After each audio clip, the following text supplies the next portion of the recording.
चलिए भाई शुरू करते हैं आज की बातचीत। आज की चर्चा हम लोगों की जिस विषय पर होने वाली है, पहले तो आप सभी का क्लास में स्वागत है। आज जिस मुद्दे पर हम लोगों की चर्चा होने वाली है वो मुद्दा तो कहने को छोटा है लेकिन बहुत महत्वपूर्ण है, और स्पेशली तब जब आपका एग्जामिनेशन बेहद करीब आ चुका है ना। 8 अक्टूबर से आपका पहला पेपर शुरू हो रहा है, Indian economy Indian financial system. सबसे पहले हमारा तो टारगेट ये होना चाहिए कि उसमें हमारे मार्क्स कम से कम 60+ हो। उसी कोशिश में मैं लगातार आपके साथ लगा हुआ हूं। एमसीक्यूज की क्लासेस लगातार आपकी चल रही हैं यूट्यूब पर भी और आपके एप्लीकेशन पर भी। आज जो चर्चा होगी वो उसी श्रृंखला में हम लोग बातचीत करने वाले हैं। आज मेरी जो आपसे बातचीत होगी वो हर मॉड्यूल के हर यूनिट की समरी पर बात होगी। मैं पूरी बात आपको पहले एक बार फिर से समझा देता हूं, आउटलाइन आपको एक दे दूं, फिर आज की चर्चा हम लोग जल्दी से शुरू करते हैं। मैकमिलन में जितनी भी यूनिट्स दी गई हैं, जैसे आपके मॉड्यूल ए में कुल 11 यूनिट है, हर यूनिट के पीछे कुछ समरी दी गई है और वो समरी बेहद बेहतर है। उस समरी का मतलब ये है कि जो भी आप लोगों ने उस पूरे यूनिट में पढ़ा है उसको समराइज कर दिया गया है 10-11 पॉइंट्स में। क्लियर है? तो मेरी कोशिश आज आपके साथ ये होगी कि मैकमिलन की उस पुस्तक में जो समरी आपको दी गई है, हर यूनिट की हर समरी पर मैं आपसे ठीक से बातचीत करने वाला हूं। आज हम लोग कैसे बातचीत करेंगे? समरी पर जो बातचीत होनी है वो तो होगी ही होगी, जो आपकी मैकमिलन में दिया है। वो समरी आपसे क्या कहना चाह रही है, यानी आपका जो पूरा यूनिट है उसमें क्या क्या चीजें लिखी गई हैं, मैं वो पूरा आपको समझाऊंगा। यानी आज आपकी जो यूनिट 1 की समरी की क्लास होगी वो सिर्फ समरी की क्लास नहीं होगी, बल्कि आप एक बार में पूरी यूनिट को रिवाइज कर पाएंगे, बहुत इजीली रिवाइज कर लेंगे। जितनी महत्वपूर्ण बातें हैं मैं उन्हें पॉइंट आउट करता चलूंगा। आपके एग्जामिनेशन में उससे कैसे क्वेश्चन बन सकते हैं, क्या बनने की संभावना है, इस पर भी मेरी आपसे बातचीत होगी। तो हर यूनिट पर मैं उसकी पूरी समरी पर आपसे बातचीत करूंगा और मेरी पूरी कोशिश होगी कि समरी के साथ साथ वो पूरा मैं आपको यूनिट रिवाइज कर लूं। आज जो बातचीत हो रही है Indian economy Indian financial system के मॉड्यूल ए की पहली यूनिट पर बात हो रही है, तो ऐसे हम सारी यूनिट पर बातचीत करेंगे। मॉड्यूल ए में 11 यूनिट आपको कुल देखने को मिलेंगे, मॉड्यूल बी में कुल आपको 9 यूनिट देखने को मिलते हैं। तो हर एक मॉड्यूल पर हम लोग बातचीत करने वाले हैं। आज पहली जो मुलाकात है वो मॉड्यूल ए की पहली यूनिट पर हम लोग बातचीत करने वाले हैं। अब एक एक करके बातचीत करते हैं। क्लियर है? मैं कोशिश ये पूरी करूंगा कि आपको सिर्फ आपको ये समरी ना बताई जाए बल्कि पूरा रिवाइज करवा दिया जाए। क्या कह रहा है कि in terms of GDP purchasing power parity, जिसको हम ट्रिपल पी कहते हैं, India rank third in the world only after US and China. Clear है? आईएमएफ की रिपोर्ट है ये अप्रैल 2022 की। क्या कह रहा है भैया? ये बिल्कुल पहली यूनिट को ठीक से समझिएगा और पूरा समरी हम लोग देखने वाले हैं। ट्रिपल पी पहले तो आप समझिए क्या होता है परचेजिंग पावर पैरिटी। क्लियर है? परचेजिंग पावर पैरिटी के अनुसार भारत में जो दुनिया में रैंकिंग है हमारी अर्थव्यवस्था की वो तीसरी है। तो कई बार तो सिर्फ इतना ही सवाल पूछा जाता है कि भारत की या इंडियन इकोनॉमी की परचेजिंग पावर पैरिटी में कितनी रैंकिंग है, तो वो थर्ड रैंकिंग है। क्लियर है? ये बहुत कम पूछा जाता है कि किसके बाद या पहली रैंकिंग किसकी, ऐसा सवाल नहीं बनता है। लेकिन परचेजिंग पावर पैरिटी पे और क्या सवाल बन सकता है, इसको आप समझ लें। परचेजिंग पावर पैरिटी का मतलब होता है दो करेंसीज के खरीदने की क्या क्षमता है। जैसे सामान्य तौर पर समझे, जैसे आप लोगों ने कई बार सुना होगा कि किसी व्यक्ति की जॉब लग गई 1 करोड़ के पैकेज पर, इतना आप लोग न्यूज़पेपर में सुनते हो। तो अब 1 करोड़ का मतलब वो भारत का तो है नहीं, भारत में अमूमन 1 करोड़ की जॉब नहीं लगती, अमूमन क्या नहीं लगती 1 करोड़ के एनुअल पैकेज पर। तो ये जो पैकेज होता है वो किसी बाहर के देश का, वो यूएस का है, यूके का है, कहीं का है। अब सवाल है कि क्या वास्तव में वो 1 करोड़ का पैकेज है, और अगर हम उसको इंडियन करेंसी से तुलना करेंगे तो फिर कितना आता है। जैसे अगर हम मान के चलें कि अभी $1 की तुलना में, अभी $1 की तुलना में जो भारतीय करेंसी का मूल्य है वो कितना है, मान लेते हैं 80 रुपए आज की डेट में। क्लियर है? तो इसका मतलब है कि जो भारत में उसकी सैलरी होगी वो इससे अगर हम निकालने की कोशिश करेंगे तो वो 1 करोड़ तो नहीं बनेगी। क्लियर होगी इतनी बात? तो अब सवाल ये बनता है कि परचेजिंग पावर पैरिटी क्या कहलाता है और परचेजिंग पावर पैरिटी क्यों निकाला जाता है। परचेजिंग पावर पैरिटी का मतलब होता है किसी वस्तु को खरीदने के लिए जब हम दो मुद्राओं का अगर उपयोग करते हैं तो उन दोनों मुद्राओं की परचेजिंग पावर क्या होगी, उनकी खरीदने की क्षमता क्या होगी। क्लियर है? जैसे यदि किसी वस्तु को हम $1 में खरीदने जा रहे हैं तो हमें कितना खर्चा करना होगा, और अगर उसी वस्तु को हम रुपए में खरीदते हैं तो हमें कितना खर्चा करना होगा। जैसे एग्जाम्पल के तौर पर मैं आपको समझाऊं, चलिए परचेजिंग पावर को समझते हैं। जैसे मान लेते हैं कि यूएस के अंदर अगर हम एक बर्गर लेने जा रहे हैं, तो हमें कितने का पड़ रहा है, मान लेते हैं $4 का पड़ रहा है। अब अगर हम $1 की कीमत 80 रुपए निकालते हैं तो उसका इंडिया में कितना पड़ेगा, यानी अगर हम इंडिया में देखें तो एक बर्गर की कीमत कितनी पड़नी चाहिए, 320 रुपए पड़नी चाहिए। लेकिन ये परचेजिंग पावर पैरिटी नहीं है। परचेजिंग ये तो हो गया करेंसी का जो एक्सचेंज रेट है, अभी जो यहां पर लिखा वो क्या है, एक्सचेंज रेट है। अब हम प्रैक्टिकली आते हैं, क्या हमें इंडिया में बर्गर 320 रुपए का मिलता है? तो आप सामान्य तौर पर कहोगे नहीं सर, हमें बर्गर जो है वो 80 रुपए में मिल जाता है, 60 रुपए में मिल जाता है। तो अब अगर हम यहां पर ध्यान से समझे बाबू, तो अब एक ही वस्तु को खरीदने के लिए लिए जब हम डॉलर या रुपए का उपयोग करेंगे तो उन दोनों मुद्राओं की खरीदने की क्षमता क्या होगी, यह कहलाता है परचेजिंग पावर पैरिटी। यह आपका क्या कहलाएगा, परचेजिंग पावर पैरिटी। तो इसका फॉर्मूला क्या है, अगर हम इसको इस तरीके से निकालें तो कितना आ रहा है, 20 आ रहा है। यानी जो परचेजिंग पावर पैरिटी होगी, क्लियर है, वो कितनी निकल के आ जाएगी, 20 रुपए निकल के आ जाएगी। अभी जो हाल फिलहाल का रिकॉर्ड है वो 17 रुपए कुछ पैसे है, 17 रुपए समथिंग है परचेजिंग पावर पैरिटी, जब हम डॉलर से उसकी तुलना करते हैं। ये एक्सचेंज रेट है, ध्यान से समझिएगा, ये मार्केट रेट है। ये क्या है, ये मार्केट रेट है, ये एक्सचेंज रेट है। परचेजिंग पावर पैरिटी यहां पर है, क्लियर है। तो परचेजिंग पावर पैरिटी का मतलब है एक ही बर्गर को हम दो मुद्राओं में अगर परचेज करने जा रहे हैं तो उनमें क्या उनकी खरीदने की क्षमता होगी। Purchasing power parity exchange rate की तरह बहुत तेजी से नहीं बदलता है, ऐसा नहीं कि वो रोज रोज बदल रहा है, वो साल में एक आध बार बदलता है। परचेजिंग पावर पैरिटी अमूमन बहुत स्लो रेट में चेंज होते हैं। भारतीय मुद्रा को परचेजिंग पावर में अगर हम रखेंगे, इंडियन इकोनॉमी को अगर परचेजिंग पावर में रखेंगे तो वो तीसरे नंबर की परचेजिंग पावर पैरिटी में इंडियन इकोनॉमी आती है। इसको आप याद रखिएगा, ये सवाल इंपॉर्टेंट है, ये सवाल आपसे पूछा जाता है। तो सबसे पहली समरी क्या है आपकी, सबसे पहला पॉइंट इंपॉर्टेंट क्या है कि आईएमएफ इंटरनेशनल मॉनेटरी फंड का जो अभी आया है डेटा, उसमें 2022 के अनुसार भारतीय इकोनॉमी परचेजिंग पावर पैरिटी के लिहाज से तीसरे नंबर पर आती है, जबकि जीडीपी के लिहाज से, यानी जीडीपी की साइज के लिहाज से हम दुनिया की 5वीं सबसे बड़ी अर्थव्यवस्था के रूप में जाने जाते हैं। अकॉर्डिंग टू द एग्नस Maddison database, India and China contribute 50.5% of global GDP in 1000 AD. अब देखिए 1000 शताब्दी में क्या था, भारत और चाइना ये दोनों मिला के जो जीडीपी में कंट्रीब्यूशन करते थे वो कितना करते थे, 50% करते थे, क्लियर है, लगभग 50% करते थे। जब हम पहली यूनिट को अपने पढ़ते तो वहां पर आप लोगों ने देखा होगा कि पहली यूनिट में इंडियन इकोनॉमी का बेसिक ही दिया हुआ है। वहां पर पहली यूनिट में कुल मिला के आपको ये बताने की कोशिश की गई है कि प्री ब्रिटिश इरा में और पोस्ट इंडिपेंडेंस, क्लियर है, यानी अगर हम प्री इंडिपेंडेंस देखें और पोस्ट इंडिपेंडेंस देखें तो भारतीय अर्थव्यवस्था में क्या परिवर्तन आया है, क्लियर है।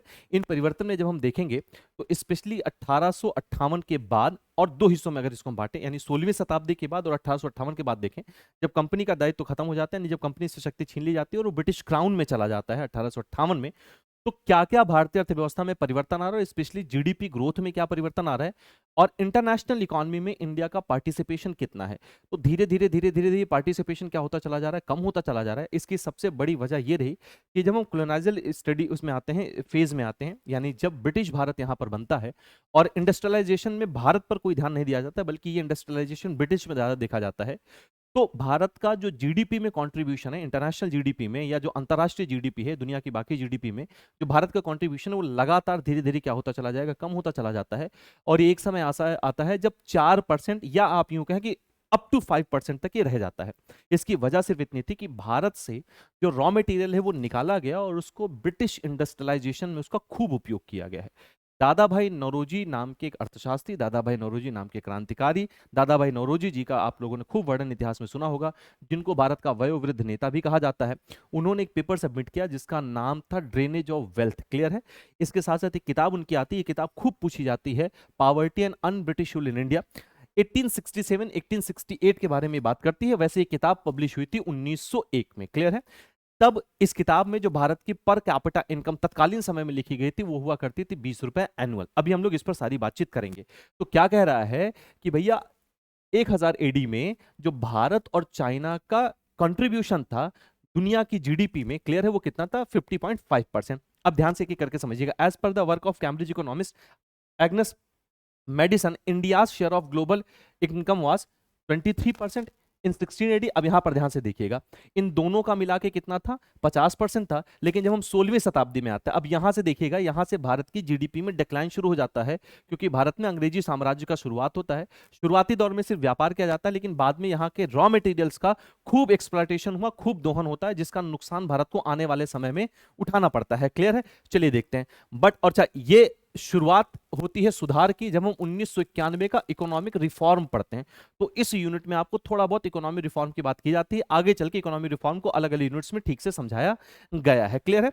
By the time British era है ना left in 1947 it had shrunk to only 3%। अब आप देख रहे हैं, अब जब ब्रिटिश भारत यहां, यानी जब ब्रिटिश यहां से छोड़ के जाते हैं, तो जो हमारा पहले कंट्रीब्यूशन लगभग 23% का था वो कम होके कितना हो गया था, 3% हो गया था। अब एग्जामिनेशन में, आपके जैब एग्जामिनेशन में कैसे क्वेश्चन बनेगा, सिर्फ इतना ही पूछा जा सकता है। सवाल ध्यान से समझिएगा, क्या पूछा जा सकता है वहां पर कि जब ब्रिटिश भारत की समाप्ति होती है, यानी जब ब्रिटिश भारत खत्म होता है, जब हम इंडिपेंडेंट होते हैं, तो उस समय इंटरनेशनल जीडीपी में, अंतरराष्ट्रीय जीडीपी में जो भारत का कंट्रीब्यूशन था वो कितना था, या कितने से कितना हो गया है, तो 23% से कितना चला जाता है, 3%। क्लियर है? The British East India Company ignored industrialisation in the nation and infrastructure was created not to industrialise India but to exploit its raw material. अब यहां पर देखिए, इस लाइन को ध्यान से समझिएगा। तो जो ब्रिटिश ईस्ट इंडिया कंपनी थी उसका ध्यान भारत के इंडस्ट्रियलाइजेशन पर कभी नहीं रहा है। जो थोड़ा बहुत इंफ्रास्ट्रक्चर बना है, उस इंफ्रास्ट्रक्चर का उद्देश्य ये था कि यहां पर जो नेचुरल रिसोर्सेज है उनका एक्सप्लॉयटेशन किया जाए। जैसे जब रेलवे की स्थापना हुई थी, तो रेलवे की स्थापना का मुख्य उद्देश्य था, देखिए भारत में प्रचुर मात्रा में हमेशा से रॉ मटेरियल्स रहे हैं, लेकिन इनका ट्रांसपोर्टेशन कैसे हो। अगर इनका हम उपयोग करना चाहते हैं तो हमें इनको एक जगह से दूसरी जगह पर ले जाना पड़ेगा। रॉ मटेरियल भारत में सस्ते मिल रहे हैं, इनको अगर ब्रिटिश उसमें ले जाना है, अगर हमें इन्हें इंग्लैंड ले जाना, तो इनका ट्रांसपोर्टेशन होना भारत के अंदर भी बेहद जरूरी है, और यहाँ से फिर वहां जाने के लिए तो रेलवे की जो स्थापना की गई थी वो ट्रांसपोर्टेशन के लिहाज से की गई थी, ताकि यहाँ रॉ मटेरियल को एक जगह से दूसरी जगह पर शिफ्ट किया जा सके। आप लोग प्रैक्टिकली देखिए, आप लोगों ने देखा होगा कि हर शहर में कैंट होता है। कैंट उस समय ब्रिटिश भारत में कैंट वो जगह हुआ करती थी जहां पर अंग्रेजी अफसर रहा करते थे। तो आप लोगों ने देखा होगा कि जो कैंट रेलवे स्टेशन होता है, ध्यान से समझिएगा, जो कैंट रेलवे स्टेशन होता है उसी के आसपास आज भी आप शहरों में देखेंगे छावनी बनी होती है, या कैंट जो होता है, जो कैंट एरिया होता है, वो मुख्य रेलवे स्टेशन के आसपास ही होता है, 1-2 किलोमीटर के रेंज में ही होता है। तो उनका जो उद्देश्य था, जो थोड़ा बहुत इंफ्रास्ट्रक्चर डेवलप हुआ, जिसमें मैं रेलवे का एग्जांपल ले रहा हूं, तो उसका उद्देश्य ये था कि जो रॉ मटेरियल यहाँ है उनका ट्रांसपोर्टेशन किया जाए। भारतीयों की सुविधा का ऐसा कोई भी उस समय उनके दिमाग में ख्याल नहीं था, सिर्फ मुद्दा इतना था कि इस रॉ मटेरियल का हम उपयोग कर सके, इसलिए इनका ट्रांसपोर्टेशन हमें कराना जरूरी होगा, इसलिए रेलवे का होना जरूरी। देखिए, शासन करने के लिए, व्यापार करने के लिए दो चीजें बहुत महत्वपूर्ण होती हैं। एक होता है कम्युनिकेशन, आप कम्युनिकेट कैसे करोगे, और दूसरा होता है इंफ्रास्ट्रक्चर, इंफ्रास्ट्रक्चर में स्पेशली ट्रांसपोर्टेशन। तो ट्रांसपोर्टेशन के रेलवे की स्थापना कराई गई थी, और कम्युनिकेशन को स्ट्रॉन्ग करने के लिए स्थापना हुई थी पोस्ट ऑफिस की। क्लियर है? तो ये आज, चूंकि भारत में आज ये बहुत बड़ा कंट्रीब्यूशन कर रहे हैं भारत की जीडीपी में, हमारे लिए बेहतर तरीके से उपयोग में आ रहे हैं रेलवेज भी और जो हमारा पोस्ट ऑफिस है। लेकिन शुरुआती दौर में जब इनकी स्थापना हुई थी तो इनका उद्देश्य कुछ और था।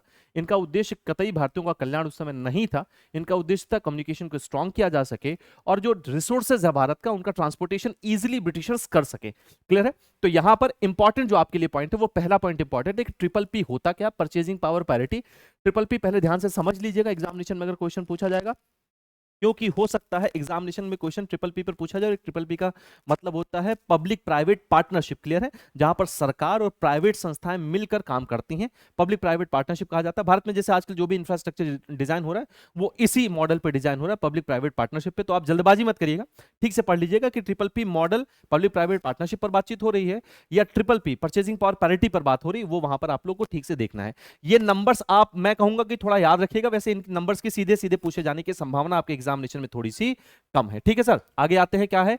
India accounted for 33% of global trade in 1600 but fell less than 3% in 1947। अब क्लियर है? अब यहां पर देख लीजिए क्या है, जब हम ग्लोबल ट्रेड की बात करते, तो इस ग्लोबल ट्रेड में भी जो सबसे ज्यादा ट्रेड होता था वो किसका होता था? हमारा कॉटन का ट्रेड होता था। क्लियर है? ग्लोबल ट्रेड में भारत 16वीं शताब्दी तक कितना था? लगभग 33%। लेकिन 1947 में जब हम इंडिपेंडेंट होते हैं, जब हम फ्री होते हैं, तो ये कम होकर कितना हो गया था? 3%। क्लियर है इतनी बात? Pre independence period was characterised by the near stagnation. अब क्या होता है स्टैग्नेशन? मैंने आपसे क्या कहा, मैं पूरी समरी आपको बताने की कोशिश करूंगा। स्टैग्नेशन का मतलब होता है जब स्लो इकोनॉमिक ग्रोथ बहुत लंबे समय तक हो। क्लियर है? बहुत लंबे समय का मतलब है 10 साल 15 साल तक स्लो इकोनॉमिक ग्रोथ है और हाई अनएम्प्लॉयमेंट रेट है, बेरोजगारी की दर ज्यादा है, और जो इकोनॉमिक ग्रोथ है, जो जीडीपी ग्रोथ है, वो बहुत स्लो है और ये बहुत लंबे समय तक चल रहा है। तो 10-12 साल 15 साल तक अगर बहुत स्लो इकोनॉमिक ग्रोथ होती है तो उसको स्टैग्नेशन की कंडीशन कहते हैं। क्लियर है? तो लगभग स्टैग्नेशन की कंडीशन में भारत पहुंच चुका था, with little change in the organisation of production और प्रोडक्टिविटी लेवल, है ना। As per the World Bank classification, Indian economy is a lower middle income economy which is attributed to low per capita income, high level of poverty, unemployment and literacy. तो अब world bank की जो report है, अब देखिए world bank group इस report को तैयार करता है। 1 जुलाई को रिपोर्ट आती है, हर साल आती है, 1 जुलाई को रिपोर्ट आती है। 218 कंट्रीज का, जैसे जो लेटेस्ट रिपोर्ट है उसके अकॉर्डिंग मैं बता दूं, 218 कंट्रीज का निकाला गया था। वर्ल्ड बैंक पूरी दुनिया को उनके पर कैपिटा के इनकम के अकॉर्डिंग 4 ग्रुप में डिवाइड करता है। Low income group, lower middle group, upper middle group और अपर ग्रुप। क्लियर है? ये इनकम के हिसाब से मैं बातचीत कर रहा हूं। सबसे पहले क्या होगा, जो लो इनकम ग्रुप है, यानी जिन देशों की पर कैपिटा इनकम बहुत कम है। दूसरा होता है लोअर मिडिल, तीसरा होता है अपर मिडिल और चौथा होता है अपर, है ना। क्लियर है? तो लोअर हो गया, लोअर मिडिल हो गया, जिसमें अभी भी Bharat lower middle income group में ही आता है, यानी जो पर कैपिटा इनकम हमारी किस में आती है, लोअर मिडिल इनकम ग्रुप में आती है। वर्ल्ड बैंक और उसकी सहायक संस्थाएं इसको तैयार करती हैं। हर साल 1 जुलाई को वर्ल्ड बैंक ये रिपोर्ट रिलीज करता है। क्लियर है इतनी बात?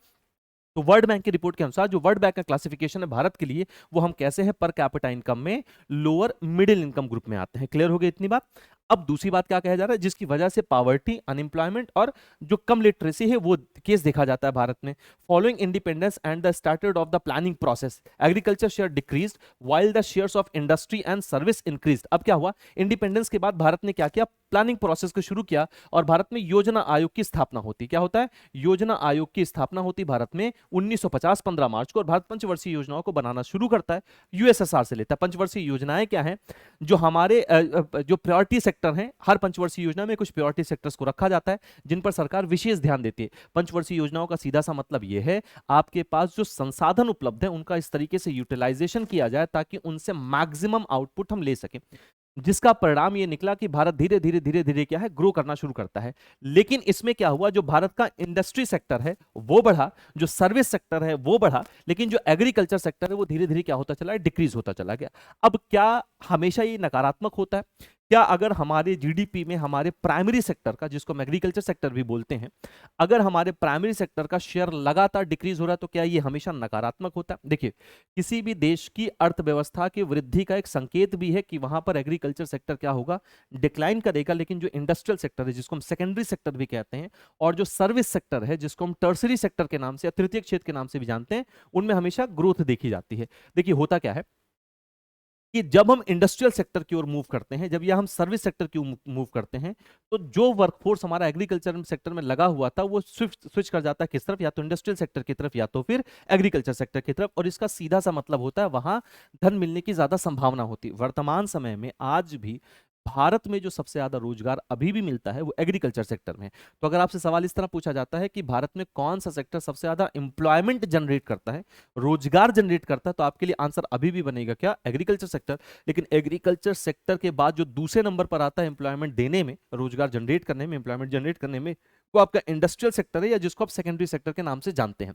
लेकिन जब हम जीडीपी के कंट्रीब्यूशन की बात करते हैं तो सबसे ज्यादा कंट्रीब्यूशन होता है भारतीय जीडीपी में सर्विस सेक्टर का, टर्सरी सेक्टर का, उसके बाद इंडस्ट्री सेक्टर या जिसको आप सेकेंडरी सेक्टर बोलते हैं, और सबसे कम कंट्रीब्यूशन इस समय एग्रीकल्चर सेक्टर का। तो एग्रीकल्चर सेक्टर को हम हमेशा नकारात्मक नहीं कह सकते कि एग्रीकल्चर सेक्टर अगर नीचे जा रहा है तो हमेशा नकारात्मक है। ये किसी भी देश की वृद्धि का भी संकेत है। अगर उस देश में इंडस्ट्री बढ़ रही है, उस देश में अगर सर्विस सेक्टर बढ़ रहा है, तो एग्रीकल्चर सेक्टर क्या करेगा, डिक्लाइन करेगा। तो अगर एग्रीकल्चर सेक्टर डिक्लाइन कर रहा है और उसके साथ साथ इंडस्ट्रियल सेक्टर और सर्विस सेक्टर अगर ग्रो कर रहे हैं, तो उस देश में इकोनॉमिक वृद्धि हो रही है, इकोनॉमिक डेवलपमेंट हो रहा है। क्लियर? ये किसका संकेत भी होता है। समस्या तब आ जाती है कि उस एग्रीकल्चर में जितना हम प्रोडक्शन कर सकते थे, अगर उससे कम प्रोडक्शन कर पा रहे हैं, तो ये एक प्रॉब्लम होती है एग्रीकल्चर सेक्टर के लिए। अब अगर हम कंट्रीब्यूशन की बात करें हमारे जीडीपी में, तो हमारा जो सर्विस सेक्टर है वो लगभग 55% का कंट्रीब्यूशन करता है। कुछ किताबों में आपको 53 दिखेगा, कुछ किताबों में आपको 54% दिखेगा। 55% का कंट्रीब्यूशन है। लगभग 30% का कंट्रीब्यूशन आपका सेकेंडरी सेक्टर करता है और लगभग 15% का कंट्रीब्यूशन आपका प्राइमरी सेक्टर का हो रहा है। क्लियर है? 3 सेक्टर में भारतीय अर्थव्यवस्था को डिवाइड किया गया है। आगे आप देखेंगे अब तो 5 सेक्टर्स आने लगे हैं, चतुर्थक और पंचक सेक्टर्स भी है, उस पर भी हम लोग अभी बातचीत करेंगे। क्लियर है इतनी बात? चलिए आगे देखते हैं क्या कह रहा है। During the time of direct British control from the 1858 to 1947। अच्छा 1858 ये ध्यान रखिएगा, जो भारत में ईस्ट इंडिया कंपनी था उसकी जो लाइबिलिटीज थी वो ट्रांसफर हो जाती है किसको, ब्रिटिश क्राउन को। क्लियर है? 1857 की क्रांति के बाद ईस्ट इंडिया कंपनी की सारी ताकतों को छीन लिया जाता है और ये ब्रिटिश क्राउन के अधीन चला जाता है। तो अब जो बात हो रही है वो इन लगभग 90 वर्षों में बात हो रही है ना, 1858 से लेके 1947 हमारे फ्री होने तक। क्लियर है? द क्या है, colonial government's official transfer of monies to the United Kingdom were referred to as home charges। ये बहुत इंपॉर्टेंट है। होम चार्जेस क्या है, ध्यान से आप समझिएगा। होम चार्जेस का मतलब है इस दौरान जो ब्रिटिश ऑफिसर्स थे, या जो ब्रिटिश क्राउन था, या जो ब्रिटिश गवर्नमेंट थी, आप कुछ भी उसे कहें, जो पैसा इंडिया से ब्रिटेन में ट्रांसफर किया जाता था उसे होम चार्ज कहा जाता था। अब इस होम चार्ज का उपयोग क्या होता था, सवाल कैसे बनेगा कि इस होम चार्ज का उपयोग क्या होता है, ये एक पूरा स्टेटमेंट देके कहा जाएगा कि इसको कहते क्या है, होम चार्ज है क्या। देखिए सबसे पहली बात, जो भी ब्रिटिश गवर्नमेंट उस समय लोन लिया करती थी, उस कर्जे का जो भी ब्याज बनता था वो इस पैसे से दिया जाता था। बेसिक कॉन्सेप्ट आप समझे कि जो भी फंड ट्रांसफर होता था इस दौरान इंडिया से ब्रिटेन में उसको हम होम चार्ज कहा करते थे। होम चार्ज का मतलब ही है कि आपके ऊपर, यानी जो ब्रिटिश सरकार है उसके ऊपर जो लाइबिलिटीज हैं उनको जब आप पे कर रहे हैं तो उसको कहा जा रहा है होम चार्ज। अब इसमें सैलरीज होती थी, जो ब्रिटिश ऑफिसर्स भारत में काम कर रहे हैं उनकी पेंशन होती थी, उनकी ग्रेजुइटी होती थी। जो इंडियन गवर्नमेंट का मतलब उस समय ब्रिटिश गवर्नमेंट जो लोन लेती थी उस पर जो लाइबिलिटी बनती थी उससे डिस्चार्ज होने के लिए इस पैसे का उपयोग किया जाता था, तो इसको कहा जाता था होम चार्ज। तो अब सवाल कैसे बन सकता है कि इन होम चार्ज में क्या क्या चीजें आती हैं, ये एक पूरा स्टेटमेंट देके कहा जाएगा इसको कौन सा चार्ज कहा जाता है, ब्रिटिश चार्ज है, होम चार्ज है, या कोई और चार्ज वहां पर नाम बना के दिया जा सकता है। तो होम चार्ज का मतलब कि जो फंड भारत से ब्रिटेन को ट्रांसफर हुआ करता था, यहीं से कॉन्सेप्ट निकल के आता है ड्रेनेज ऑफ वेल्थ। क्लियर है? ड्रेनेज ऑफ वेल्थ का मतलब है भारत का पैसा भारत के बाहर जाना। क्लियर है? इंडियाज ग्रोथ कौन किसने दिया? तो दादा भाई नौरोजी ने। इनकी बहुत प्रसिद्ध पुस्तक है, इसका नाम याद रखिएगा, poverty and un British rule in India. 1901 में ये किताब पब्लिश होती है दादा भाई नौरोजी की। इस पुस्तक में पहली बार भारत में राष्ट्रीय आय की बात की गई थी, इस पुस्तक में पहली बार भारत में बेरोजगारी की बात की गई थी, अनएम्प्लॉयमेंट की बात की गई थी, पहली बात एम्प्लॉयमेंट की बात की गई थी। क्लियर है? आगे क्या कह रहा है? India's growth rate was slow 3.5% during the first 3 decade after independence. मतलब 1950, 1960 और 1970 की बात हो रही। इन 1978 professor Rajkrishna coined the phrase Hindu growth rate. है ना? अब हिंदू ग्रोथ रेट या हिंदू रेट ऑफ ग्रोथ, ये दोनों एक बातें क्या है, इसको मैं आपको समझा दे रहा हूं। देखिए है क्या, ये बात हो रही है हिंदू ग्रोथ रेट का उपयोग किया गया था स्लो इकोनॉमिक ग्रोथ के लिए या स्लो जीडीपी ग्रोथ के लिए, यानी 1950 से लेकर 1980 तक की बात यहां पर की गई थी। क्लियर है? 1950 से लेकर 1980 तक यहां पर 3.5% लिखा, लेकिन जब आप अर्थशास्त्र की बढ़िया किताबें पढ़ते हैं तो वहां पे 4% है। यानी इन 30 सालों में 50 से लेकर लगभग 40 साल में 50, 60, 70 और 80, यानी ये जो 4 दशक है इसमें भारत की जो जीडीपी ग्रोथ थी ये 4% के आसपास रहती है। इस स्लो इकोनॉमिक ग्रोथ रेट को हिंदू ग्रोथ रेट कहा जाता है। तो सवाल सबसे पहला तो ये बनता है कि हिंदू ग्रोथ रेट किसने दिया था? प्रोफेसर राजकृष्णा ने। कब आया था? 1978 में। अब ये है क्या, मैं इसको समझा देता हूं। हिंदू ग्रोथ रेट का सामान्य सा मतलब, आप किसको किसी जाति विशेष से मत जोड़िएगा, बहुत इत्मीनान से समझिएगा। हिंदू ग्रोथ रेट का मतलब होता है स्लो इकोनॉमिक ग्रोथ। तो कई बार सिर्फ इतना ही पूछा जाता है कि हिंदू ग्रोथ रेट शब्द का उपयोग किसके लिए किया गया है, तो जीडीपी ग्रोथ के लिए किया गया। अगर जीडीपी ग्रोथ वहां ऑप्शन में नहीं होगा तो इकोनॉमिक ग्रोथ के लिए किया गया। दोनों में से आप देख लीजिएगा वहां ऑप्शन आपको क्या दिया जा रहा है। लेकिन जब आप पुस्तक उठाते, जब आप इसको ठीक से गहन तरीके से पढ़ेंगे, इंटरनेट पर ढूंढेंगे, जब आप इसको किताबों में पढ़ेंगे तो कई सारे अर्थशास्त्रियों ने इसको हिंदू धर्म से जोड़ा है, इसको हिंदू समुदाय से जोड़ा है। क्यों जोड़ा है इसकी वजह मैं आपको बता दे रहा हूं। देखिए हिंदू जो समुदाय है इसको हिंदू से आप नहीं जोड़ेंगे। क्लियर? इसका सीधा सा सिर्फ एक मतलब है स्लो इकोनॉमिक ग्रोथ है। लेकिन जहां पर बातें लिखी गई मैं आपको पूरी बात समझा दे रहा हूं। देखिए जो हिंदू धर्म होता है, जो हिंदू समुदाय के लोग होते हैं वो भाग्यवादी होते हैं। भाग्यवादी होने का मतलब है कि हमारा ये मानना होता है कि जो भाग्य में लिखा है उतना हमको मिलेगा। क्लियर है? तो बहुत ज्यादा परेशान होने की जरूरत नहीं, अगर इतना ही भाग्य में लिखा है तो इतना हमको मिलेगा, जितना ईश्वर ने हमारे भाग्य में लिख दिया उतना मिलेगा। तो इससे क्या होता है कि जो हमारी प्रोडक्टिविटी होती है वो कम होती है, क्योंकि हम किस विश्वास पर, हम भाग्यवादी होते हैं। हमारे भाग्य में है तो मिलेगा, नहीं है तो नहीं मिलेगा। हम क्या होते हैं? भाग्यवादी होते हैं, तो हम ये मान के चलते भाग्य में है तो मिल जाएगा, आप चाहे करे चाहे ना करे। आप हिंदू धर्म में ऐसी बहुत सारी कहावतें देखेंगे ना कि अगर भाग्य में है तो आपको मिल जाएगा। तो इससे हमारी प्रोडक्टिविटी क्या हो जाती है? कम हो जाती है। हम उतना ही करते हैं जितने से हमारा जीवन चलता है और हम ये मान लेते हैं कि हमारा भाग्य है। तो इस सोच की वजह से, इस विचार की वजह से भारत में जीडीपी ग्रोथ क्या रही है? कम रही है। ऐसा बहुत सारे अर्थशास्त्रियों ने इस शब्द का मतलब निकाला और ऐसे अपने अपने विचार व्यक्त किए, लेकिन इसका ऐसा कोई मतलब नहीं। प्रोफेसर राजकृष्णा ने जो ये कॉन्सेप्ट दिया था उसका सीधा सा मतलब बस ये है स्लो इकोनॉमिक ग्रोथ रेट। अगर वहां पर example slow economic growth rate का नहीं होगा तो स्लो जीडीपी ग्रोथ रेट होगा। पूरी बात मैं लिखा दे रहा हूं, इतनी बात वहां आपकी पुस्तक में मैकमिलन में है नहीं। क्लियर है? 1950 से लेकर 1980 तक जो हमारा इकोनॉमिक ग्रोथ रहा है, यहाँ 3.5% है, अच्छी किताबों में हर जगह 4% लिखा हो, तो लगभग 4% है। आप 3.5% याद करेंगे, कोई दिक्कत वाली बात नहीं। तो कम इकोनॉमिक ग्रोथ की वजह से इसको हिंदू इकोनॉमिक ग्रोथ रेट कहा गया, उस पूरे डिकेड को जो आप लगभग 3 से 4 डिकेड देखते हैं।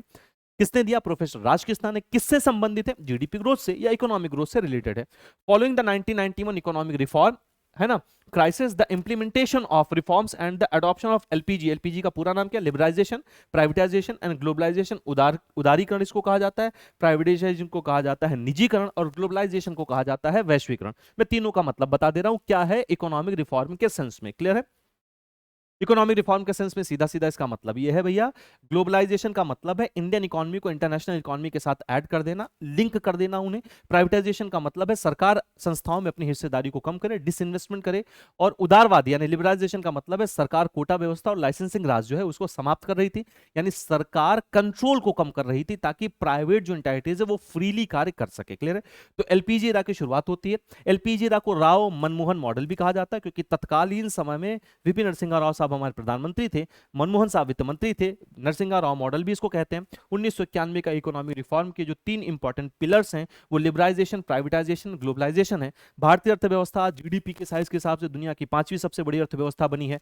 परचेजिंग पावर पैरिटी के अकॉर्डिंग वो 3री सबसे बड़ी अर्थव्यवस्था बनी है। उसके बेस में, उसके आधार में ये इकोनॉमिक रिफॉर्म बहुत मजबूती से छिपा हुआ है, इसको हम कभी इग्नोर नहीं कर सकते। आज भारतीय अर्थव्यवस्था जो अपने सुखद क्षण देख रही है वो इस इकोनॉमिक रिफॉर्म की वजह से। क्लियर है? Policies paved the way of क्या है, positive economic outcomes and higher GDP growth. तो इससे क्या हुआ, हमें आज की डेट में हायर इकोनॉमिक ग्रोथ मिल रहा है, हायर इकोनॉमिक आउटकम्स मिल रहे हैं, और भारतीय अर्थव्यवस्था जीडीपी के अनुसार 5वीं सबसे बड़ी अर्थव्यवस्था, जो आने वाले दिनों में 3री सबसे बड़ी अर्थव्यवस्था बनने वाली है। क्लियर है? ऐसा हमारी वित्त मंत्री ने इस बजट में भी कहा हुआ है।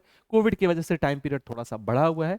आने वाले, अब जो अभी ऐसा दिख भी रहा है, 5वीं सबसे बड़ी अर्थव्यवस्था अभी हम लोग हैं, 3री सबसे बड़ी अर्थव्यवस्था होंगे यदि, तो अमेरिका और चाइना के बाद 3री सबसे बड़ी अर्थव्यवस्था के रूप में उभरेंगे। ये यूनिट 1 की पूरी समरी आपके सामने है, जिसको मैं आपके साथ डिस्कस कर रहा हूं। According to the provisional estimate of annual national income 2021-2022, the growth rate in GDP during 21-22 is estimated 8.7%, जो हमारी ग्रोथ रेट एस्टिमेटेड है। क्लियर है? अब ये एस्टिमेशन आरबीआई भी करता है, बहुत सारी अंतरराष्ट्रीय संस्थाएं भी करते हैं। आप न्यूज़पेपर में आईएमएफ और वर्ल्ड बैंक जैसी संस्थाओं को सुनते होंगे। भारतीय अर्थव्यवस्था की इकोनॉमिक ग्रोथ क्या होगी, ये फाइनल नहीं होती, एस्टिमेटेड होती है। इकोनॉमी के परफॉर्मेंस पर ये कम ज्यादा होती रहती है, तो आप इसको मत याद करिएगा, क्योंकि ये पूछे जाने की संभावना नहीं है, क्योंकि ये फ्लक्चुएट होती रहती है बार बार। क्लियर है? तो ये एस्टिमेशन किया गया था कि 2021-22 के दौरान जो हमारा ग्रोथ रेट होगा वो कितना होगा, 8.7% as compared to contraction of 6.6% in 2020-2021। ये कॉन्ट्रैक्शन क्यों हुआ, ये संकुचन क्यों हुआ, क्योंकि ये समय किसका था, कोविड का था। क्लियर है? और कोविड में एक समय ऐसा भी आया जब भारतीय अर्थव्यवस्था माइनस में भी दर्ज की गई थी। क्लियर है? वो सारी अर्थव्यवस्थाओं के साथ हुआ। The COVID-19 pandemic disturbed global supply chains, shipping and logistics as well as क्या है, affecting in Indian economy through mass lockdown, loss of life and destruction of क्या है, परमानेंट डिमांड। क्लियर है? तो कोविड 19 की वजह से शिपिंग में प्रॉब्लम थी, लॉजिस्टिक्स नहीं हो रहे थे, फैक्ट्रीज बंद थी, डिमांड नहीं हो रही थी, लोगों का माइग्रेशन हो रहा था। और अच्छा, माइग्रेशन पे एक सवाल याद रखिएगा, अगर पूछा जाता है पैंडेमिक में कैसा माइग्रेशन हुआ, तो ये रिवर्स माइग्रेशन है। रिवर्स माइग्रेशन का मतलब होता है जब हम अर्बन एरिया से रूरल एरिया की तरफ मूव करते हैं तो इसको रिवर्स माइग्रेशन कहा जाता है। पैंडेमिक में बहुत उभर कर आया कि रिवर्स माइग्रेशन हुआ, लोग अर्बन एरिया से, स्पेशली जो मजदूर तबका था, जो लोअर इनकम ग्रुप के लोग थे, जो मजदूरी करते थे, वो अर्बन एरिया से रूरल एरिया की ओर मूव करते हैं, जिसकी वजह से क्या हुआ, परमानेंट डिमांड में डिक्लाइन देखा गया था। और इसकी वजह से भारतीय अर्थव्यवस्था ने डिस्टर्बेंस दर्ज की थी, और अब हम बहुत तेजी से रिकवर करें। और दूसरी बात अभी आप ये समझ लें, वर्ल्ड बैंक और आईएमएफ दोनों का ये कहना है कि दुनिया की सबसे तेजी से उभरती हुई अर्थव्यवस्थाओं में भारतीय अर्थव्यवस्था पहले पायदान पर, पहले नंबर पर है। तो ये पूरी समरी है आपके मॉड्यूल ए का, यूनिट 1 का। पूरी बात मैंने आपको बता दी है। अब एक इतनी बात रखते हैं, मॉड्यूल 1 में दूसरी यूनिट के साथ मैं बहुत जल्दी आपके साथ वापस आऊंगा पूरी समरी के लिए। बहुत बहुत धन्यवाद क्लास।